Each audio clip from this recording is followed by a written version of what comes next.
By the time the mid-1950s rolled around, Packard was in absolutely horrible financial shape. And in fact, around 1954, Nash's George Mason, along with Packard's leader, James Nance, had proposed a merger between Nash, Hudson, Studebaker, and Packard to create a company that actually would have been larger than Chrysler was at the time. Unfortunately, this particular mega merger was not to end up successful, in part because Nash's George Mason ended up passing away suddenly, and then the remaining leaders of the other auto companies just had egos that were too large to really put this together. Of course, Nash and Hudson would later merge to form American Motors Company, and Studebaker and Packard would end up merging, and you can guess which one was the more successful merger of the two. Nonetheless, Studebaker, the South Bend-based car company, merged with Packard, and actually it was really a merger where neither company was very financially sound. Unfortunately, both companies had picked a merger candidate where, well, let's just say they had help being poor. That's not a great recipe for success. Nonetheless, by the time 1956 rolled around, Nance had resigned the helm of Packard, and Curtis Wright had picked up the combined Studebaker-Packard company and really started, well, let's just say, sunsetting any of the real Packards. But for 1956, Packard decided that they would produce a concept car, in part to really help show the bankers and others out there that they could produce a vehicle like no other. And for those who are wondering, 1956 is really the last year of the true Packards, and well, there's quite a few great ones, but the Caribbean is one of the best. And in 1956, Packard would introduce this legendary concept at the Chicago Auto Show, the Packard Predictor. It was designed by Dick Teague, who would later go on to become the head of American Motors Design and design such wonderful vehicles. And yes, I say wonderful, and I mean it, like the AMC Pacer and the Matador Coupe and the Eagle and the Concorde and the Ambassador and the AMX and the Javelin. Dick Teague was a master. And he did all that really with a completely shoestring budget. But for 1956, Teague was tasked with developing a concept that would really show that Packard still had some muscle and some life left in it. And thus, the Predictor was born. The Predictor was a pretty large concept car, about 222 inches in overall length, or half a foot longer than a 1957 Cadillac was at the time. And part of that was because Packard was thinking of tying up with Lincoln and employing a chassis from them upon which they could base this Predictor. But instead, interestingly, Dick Teague decided to go with the Packard Clipper chassis, which was the smaller chassis, versus the patrician frame, in part because he thought that if he used the patrician frame, the car would become too long overall. The car was still pretty long at 222 inches, but imagine it could have been even larger. Now let's take a look at a Packard Predictor in the flesh, and here we go. No, that's not an Edsel nose up front. That is a Packard, and that nose was done in the vein of kind of the typical Packard horse collar or ox yoke grille up front.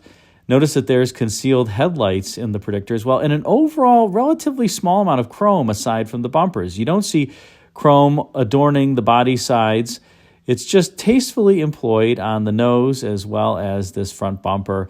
And notice the air inlet below the headlamps that runs the length of the vehicle from a crosscar dimension. This front end looks a little bit to me like a later Corvette front end. Even, of course, the nose is different, but those fender forms look a little bit similar to me. Here, as we dip to the side, notice you have very, very small wheel openings. And this was done at the time to kind of give the Predictor that aerodynamic, sleek look.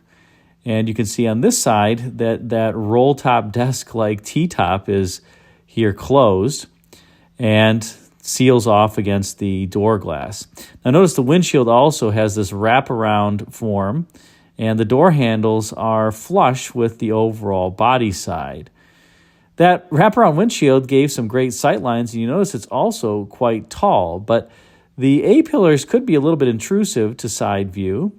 You also have the porthole there in the C-pillar, something that was relatively popular during the time and you saw in Ford Thunderbirds, etc. And of course, this reverse slant rear window, where it's not quite clear, but I think that Mercury and Lincoln would end up picking up on that later. And of course, these cathedral-like taillights, as they were called, with huge bumper adornments with the exhaust that is channeled through the bumper.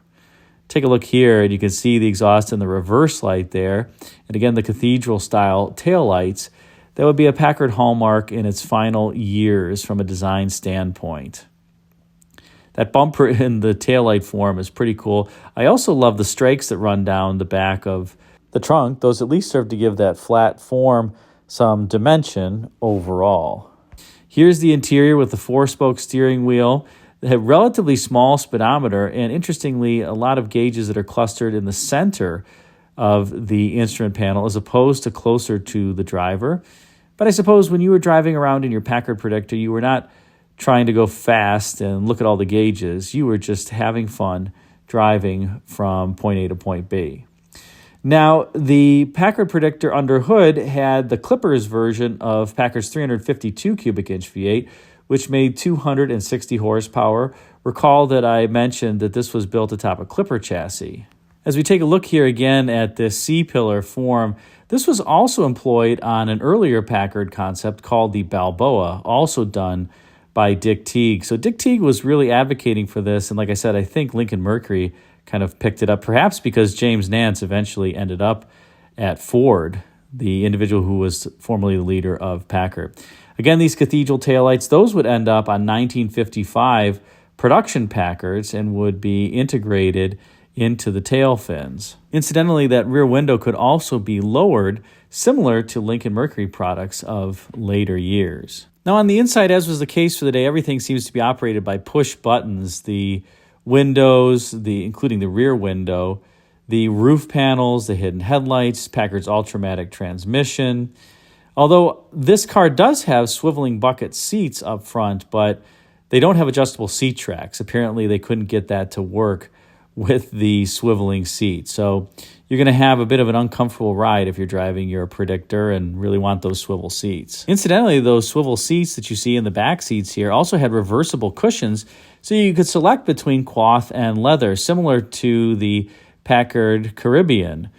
That was kind of a cool feature that even Buick would use on some of the Rivieras in the 1980s. Now, while the overall Predictor's form was quite impressive, the car ended up being built by Ghia, and apparently Packard selected Ghia in part because they committed to building the Predictor on a 3-month timeline, which Packard wanted so that it was going to be ready in time for the auto show circuit. Well, the car was delivered on time, but let's just say that the electronics, as you'd expect from an Italian coach builder, were far from complete, especially given the rush deadline. And as a result, the Predictor actually caught fire and had to be repaired. So it's amazing that the car, frankly, even survives to today. They had all kinds of shorts and fires and smoke and everything coming from the Predictor because of that rush to get it through to production.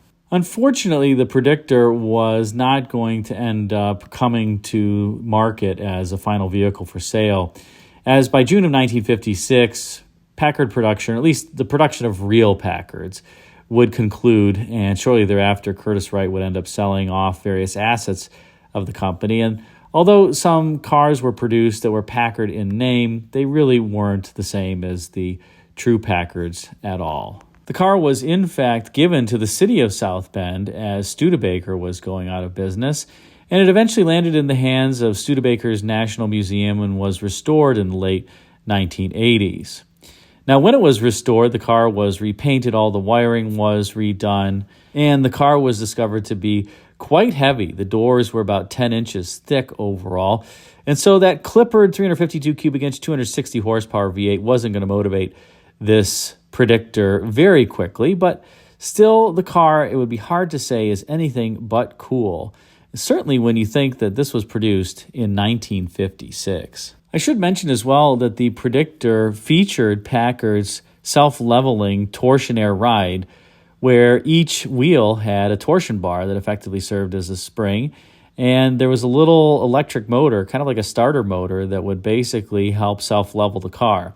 Now, the Predictor was so heavy that by the time the car was being restored, that the restorers had to add inflatable air shocks to the wheels to kind of help the torsion bars because they had sagged under the weight of the Predictor show car. But we're happy that this vehicle was preserved, and I think it's one of the coolest concepts ever. But what do you think of this Packard Predictor? Why don't you drop a note in the comment section and let me know. Thanks again for watching.